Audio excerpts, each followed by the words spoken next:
رسول اللہ صلی اللہ علیہ وسلم نے ارشاد فرمایا رب کاسیات عاریات، بہت سی عورتیں، صنفان لم ارہما، آپ صلی اللہ علیہ وسلم نے فرمایا دو قسم کی مخلوق ایسی ہے جو میں نے نہیں دیکھی. کیا مطلب؟ وہ میرے زمانے میں نہیں پائی جاتی، وہ بعد میں آئیں گے.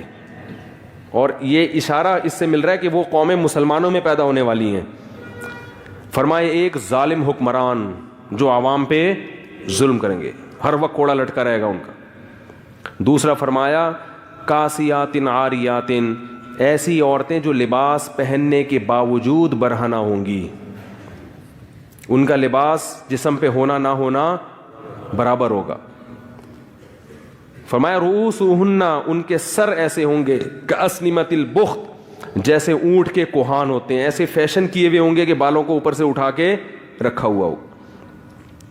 تو علماء نے لکھا ہے کہ ایسا چست لباس پہننا جس سے جسم کے اعضاء جھلکتے ہوں، یا ایسا باریک لباس پہننا جس سے جسم کی کھال نظر آتی ہو، اس سے یہ مطلب ہے کہ لباس کے باوجود کیا ہوں گی؟ برہنہ. اور آپ صلی اللہ علیہ وسلم نے فرمایا ایسے ظالم حکمران اور ایسی عورتیں لا یجدن ریح الجنہ وان ریحها لیوجد من مسیرۃ کذا وکذا، یہ جنت کی خوشبو بھی نہیں پائیں گی، حالانکہ جنت کی خوشبو تو اتنے سال کی مسافت سے محسوس ہونا شروع ہو جائے گی. اتنا دور رکھے گا، چاہے یہ نماز پڑھیں، چاہے حج کریں، چاہے زکوٰۃ دیں، لیکن آپ صلی اللہ علیہ وسلم کی حدیث کے مطابق یہ جنت میں نہیں جا سکتی.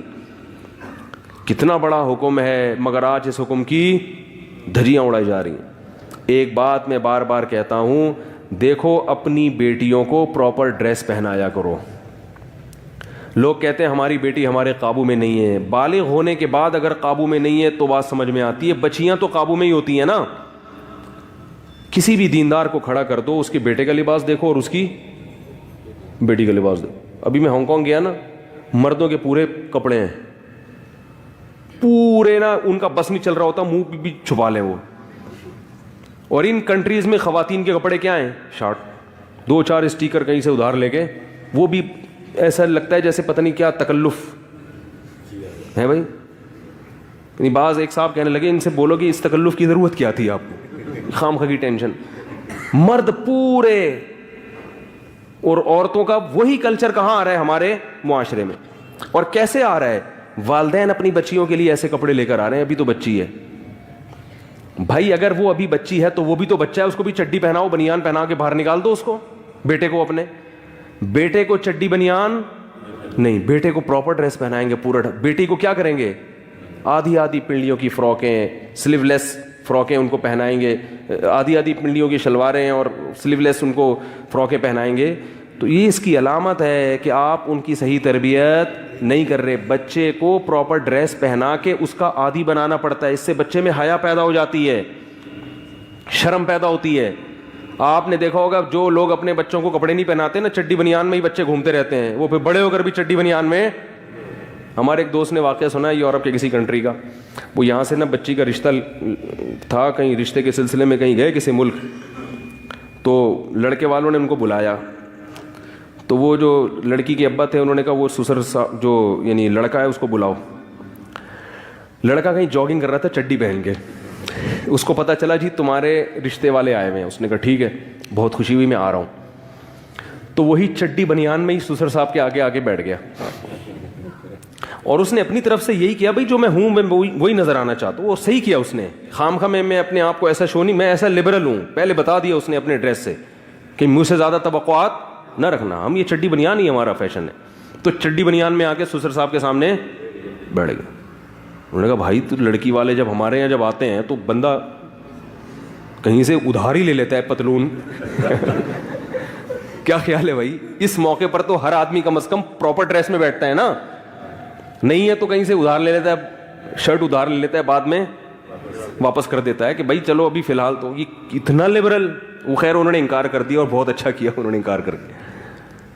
تو کیا ہے کہ بچپن سے آپ اگر مکمل لباس پہنائیں گے بیٹے کو بیٹی کو تو وہ لباس کا عادی. بچپن کی بڑی اہمیت ہے، یاد رکھو. جو ہم کیوں مسلمان ہیں؟ بچپن میں مسلمان تھے ہم.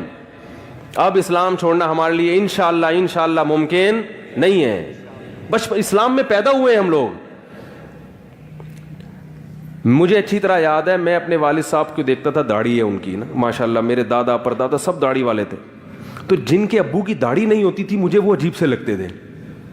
میں کہتا تھا یہ بچے اپنے ابو کو ابو کیسے سمجھتے ہیں, کیونکہ وہ داڑھی کا ایک وقار ہوتا ہے نا, ایک نورانیت ہوتی ہے. تو میں کہتا یار میرے والد صاحب کا نورانی چہرہ ماشاء اللہ, داڑھی, تو باپ کے لیے تو ایسا ہی چہرہ ہونا چاہیے نا. تو جو کلین شیو ابا ہوتے تھے میں ان کے بچوں پہ ترس کھاتا تھا کہ یار یہ اپنے ابا کو, ان میں ابا پن تو نظر ہی نہیں آیا. معذرت جو بغیر داڑھی والے ہیں بھائی, معذرت, کسی کی توہین مقصد نہیں ہے. تو میں کہا ان کو اپنے ابا ابا کیسے لگتے ہیں, وہ روحانیت تو آ نہیں رہی ان میں, کیوں ابا تو ببر شیر جیسا ہونا چاہیے نا. کیا ہو گیا بھائی, بھائی باپ کا تو مطلب کیا ہے باپ. ہم اب والد صاحب کی داڑھی سے کھیلتے تھے, بڑا تھی بھی بڑی زبردست ماشاء اللہ گھنی داڑھی. وہ ایک انگریز, بھائی معذرت جو بغیر داڑھی والے بیٹھے ہیں, وہ ایک انگریز نے جو ہے نا ایک بچے کو گود میں اٹھایا, تو وہ بچہ چپ تھا, تو ایک مسلمان نے اٹھایا, بچہ ایک دم رونے لگا نا, تو انگریز نے داڑھی کا مذاق اڑایا, دیکھا تمہاری داڑھی ہے تو تمہاری شکل سے دہشت ٹپک رہی ہے, بچہ رو رہا ہے اور دیکھو. تو انہوں نے کہا بھائی دیکھو تمہاری جب گود میں اٹھایا تو بچے کو پتہ نہیں چلا ابو کی گود میں امی کی گود میں. معذرت بھائی معذرت جو بیٹھے ہوئے, پہل پیش کی معذرت. بھائی اس کو امی امی کا لک آیا, ماں کی ممتا تو بچے تو ماں کی گود میں, اور جب ادھر آیا تو اس میں بھائی یہ تو ابا ہے, ابا تو بہرحال وہ ممتا تو نہیں دے سکتا نا جو ماں دیتی ہے. تو جو چیز بچے کو, مجھے عجیب سا لگتا تھا جب میں بغیر داڑھی والوں کو دیکھتا تھا نا, تو ہیں خاندان میں بغیر داڑھی والے بھی ہول سیل کے حساب سے پڑے ہوئے ہیں, لیکن چونکہ شروع سے ہی والد صاحب کو دیکھا تلاوت کرتے ہوئے, تسبیحات میں دیکھا ہمیشہ, کبھی میں نے اپنے والد کو اللہ ان کی مغفرت کرے ٹی وی دیکھتے ہوئے نہیں دیکھا, کوئی ڈرامہ دیکھ رہے ہوں, کوئی ناول پڑھ رہے ہوں, یا فضول بیٹھ کے لوگوں میں گپے مار رہے ہوں. تو ایک بڑا اچھا تقدس ایک باپ کا ذہن میں بن گیا. تو ایسے بھی ہوتا تھا میں جن کو دیکھتا تھا کہ ان کے ابا کیرم بورڈ کھیل رہے ہیں یا اسنوکر کھیل رہے ہیں, تو میں حیران ہوتا تھا, چلو ہم تو کھیلتے تھے, بچے تھے ادھر ادھر جا کے, کبھی یہ وہ آتا تھا وہ والا نا, وہ یوں والا آتا تھا, اب مجھے نام یاد نہیں اس کا, وہ بھی ابا سے چھپ کے, تھوڑا بہت بچے تو کھیلتے ہی ہیں, وہ یہ والا کھیلتے تھے, کبھی جا کے اسنوکر کر لیا. لیکن ابا کے بارے میں یہ تصور نہیں تھا کہ کسی کا ابا بھی یہ کھیلے گا, کیونکہ ابا تو بھائی وہ تو ایک بزرگ رشتہ ہے نا. تو جب میں کسی کو دیکھتا تھا کہ اس کے ابا اسنوکر کھیل رہے ہیں, تو میں کہا یار یہ ابا تھوڑی ہوئے ہیں, یہ تو معذرت کے ساتھ کوئی لونڈے لپاڑے سے ہوئے ہیں, ابا تھوڑی ہوئے اسنوکر کھیل رہے ہیں اور ناول پڑھ رہے ہیں, بیٹھ کے ڈرامہ دیکھ رہے ہیں, فلم دیکھ رہے ہیں, یہ کیسے ابا ہو گئے یار. تو ذہن قبول نہیں کرتا اس چیز کو. تو بچپن کی بڑی ویلیو ہے بچے کو جس چیز کا عادی. دیکھو یہ جو ہم چائنیز پہ حیران ہوتے ہیں کہ کتے بلی کیسے کھا لیتے ہیں, یہ ہمیں تو الٹی آتی ہے نا دیکھ کے, گورے کو بھی الٹی آتی ہے, گورا بھی کتا بلی نہیں کھا سکتا. گورا چائنیز کی چیزیں دیکھ کے حیران ہوتا ہے, یار یہ کیسے کھاتے ہو تم لوگ, یہ لال بیگ کیسے کھا لیتے ہو. تو چائنیز کیوں کھاتے ہیں, بچوں کو بچپن سے کھلا دیا, تو اب بچے کو لال بیگ نہیں ملے گا تو مر جائے گا ٹینشن سے, اس کو بلی کتا چاہیے بچے کو. تو جو گند بچپن میں کھلا دیا بچہ اس کا عادی ہو گیا. ہم نے نہیں کھائی تو ہمارے ہاں کوئی دین کو فالو نہیں بھی کرتا, پھر بھی کتا, وہ کہتا ہے یار اتنا بھی کتا نہیں ہوں کہ میں اتنے کتے پنے پہ بھی نہیں آ سکتا کہ میں کتا ہی کھانا شروع کروں, اتنا لبرل. تو گورا اتنا لبرل نہیں بن سکا اب تک. بچپن کی بڑی اہمیت ہے بھائی, جو بچے کو سکھاؤ گے, جس چیز جو ماحول دو گے, بچہ اسی ماحول کا عادی بنے گا. تبھی تو رسول اللہ صلی اللہ علیہ وسلم نے فرمایا کل مولود یولد علی الفطرہ فأبواہ یہودانہ او ینصرانہ او یمجسانہ. ہر بچہ فطرت پہ پیدا ہوتا ہے, نیک پیدا ہوتا ہے, شریف پیدا ہوتا ہے, اچھا پیدا ہوتا ہے, مسلم پیدا ہوتا ہے. باپ دادا اس کو یہودی بنا دیتے ہیں, عیسائی بنا دیتے ہیں, مجوسی بنا دیتے ہیں, آگ پرست کی پرستش کرنے والا, وہ بگاڑتے ہیں, ماحول بگاڑتے ہیں ان کو. ہر بچہ اچھا ہی پیدا ہوتا ہے, اچھائی کو پسند کرتا ہے وہ. اب ہم نے بچیوں کو مختصر لباس پہنا دیے تو ان کی مزاج میں حیا نکل گئی. اور یاد رکھو اولاد کے دل سے اگر حیا نکل جائے تو پھر ابا اماں کی نہیں سنتے. وہ حیا ہی تو ہے جو انسان کو روکتی ہے, غیرت روکتی ہے. میرا باپ ہے, یہ میری ماں ہے, اس کے سامنے میں کیسے اونچی آواز سے بات کروں. لیکن جب شرم نکل گئی بس ختم. تو جب بیٹیاں جو ہے نا, بیٹیاں باپ کے سامنے جب ان کے سر پہ چادر ہو تو وہ زیادہ اچھی لگتی ہیں. آپ تجربہ کر کے دیکھ لیں, جوان بیٹی باپ کے سامنے سر پہ چادر رکھ کے بیٹھے گی, باپ کو اس پہ پیار زیادہ ہے. یہ رشتہ ایسا ہے.